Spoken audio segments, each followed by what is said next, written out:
everyone. Today we're going to learn how to ask questions to find the key details of a reading.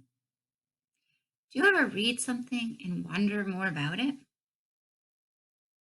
Sometimes I do. Sometimes I wonder why something happened or where it happened.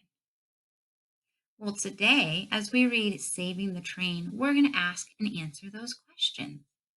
Right off the bat, if I look at the title and I look at that picture, I have a lot of questions. I am wondering what happened to the train? What happened to the bridge? How is it going to make it? It's always good to ask questions before you read, to take a minute to read the title, to look at any cover illustrations or pictures you see, and to ask yourself some questions. Now that we've done that, we are going to read it and see if we can answer some questions. Owen and Amy walked along the Green River. They had never seen the water so high. A storm before had brought the heavy rain. As they walked around a bend in the river, they could hardly believe their eyes. The railroad bridge over the river had fallen into the rushing water. The noon train will be here soon, Owen said to his sister. It'll crash right into the river. We've got to tell someone.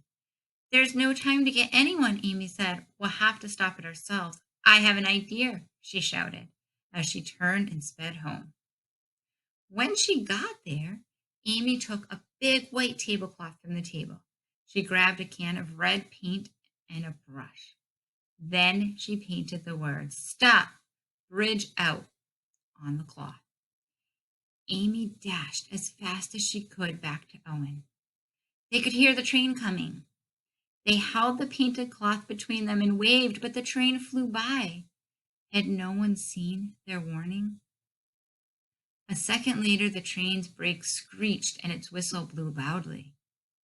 It came to a full stop. Amy and Owen had saved the train. I love that ending. They worked hard together to come up with a plan to help that train and all the people and all the cargo that would be on it to be saved. Now, to find the key details, we want to answer questions like who, what, when, where, and why. So, who is in the story? If you thought Owen and Amy, you're correct. What do they do in the story? If you said that Owen and Amy made a sign to stop the train, you're correct again. Where does this take place?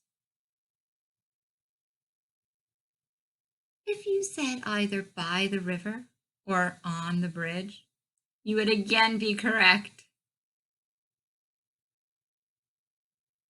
When does this take place? If you said morning or the day after the storm, those both work perfectly. And the last question is, why did they make the sign? And if you said to warn the train and to get it to stop, that's absolutely right. Great job reading and following along with me today, boys and girls. Have a wonderful afternoon, and I'll see you next time.